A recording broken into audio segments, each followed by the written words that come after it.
Dapat durian runtuh, utang RI dihapus 4 negara maju.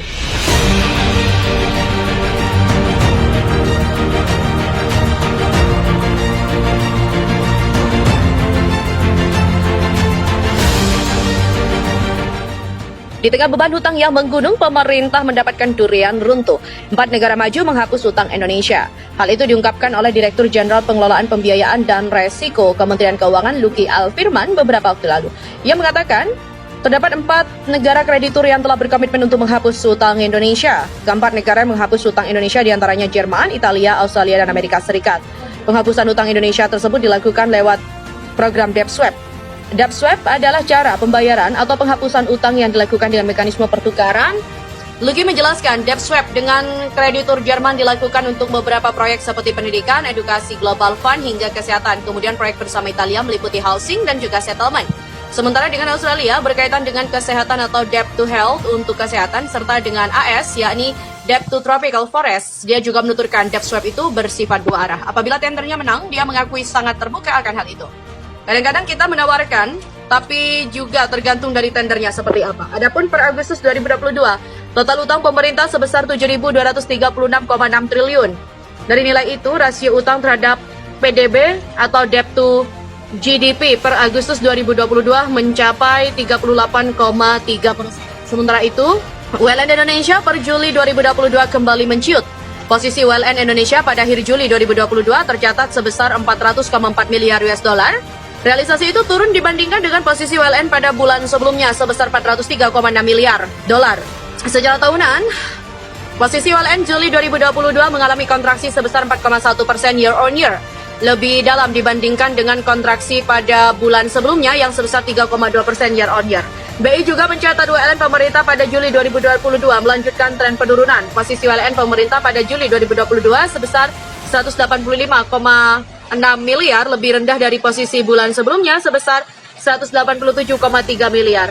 Di mana ketiban untung 4 negara maju hapus utang Indonesia 4,6 triliun, sebanyak 4 negara menghapus utang Indonesia senilai total 303 juta US dollar atau 4,66 triliun. Keempat negara itu adalah Amerika Serikat, Australia, Italia, dan juga Jerman. Penghapusan utang Indonesia itu diungkap oleh Direktur Jenderal Pengelolaan Pembiayaan dan Resiko Kementerian Keuangan Luki Alfirman beberapa waktu lalu. Seiring penghapusan utang ini, ada skema yang diterapkan yakni debt swap. Melalui skema ini, Indonesia tak perlu mengembalikan jumlah utang yang dimiliki, namun cukup mengkonversi jumlah utang tersebut untuk dijalankan sebuah program. Debt swap adalah cara pembayaran atau penghapusan utang yang dilakukan dengan mekanisme pertukaran utang. Indonesia dihapus melalui skema debt swap ini mencapai 303 juta US dollar. Sementara sejauh ini sudah terrealisasi 261,9 juta US dollar untuk 175 proyek ataupun program. Keempat negara yang menghapus utang memiliki program yang berbeda-beda yang harus dijalankan pemerintah. Misalnya Australia meminta Indonesia menjalankan program di bidang kesehatan atau debt to health. Sementara Amerika meminta pengalihan utang ke program tropical forest. Kemudian Italia meminta untuk program housing dan settlement.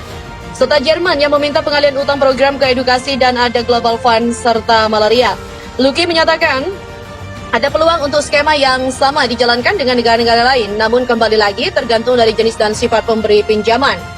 Posisi ULN Indonesia pada akhir Juli 2022 mencatat sebesar 400,4 miliar US dollar, turun dibandingkan dengan posisi ULN pada bulan sebelumnya sebesar 403,6 miliar dolar. Perkembangan itu disebabkan oleh penurunan ULN sektor publik maupun sektor swasta.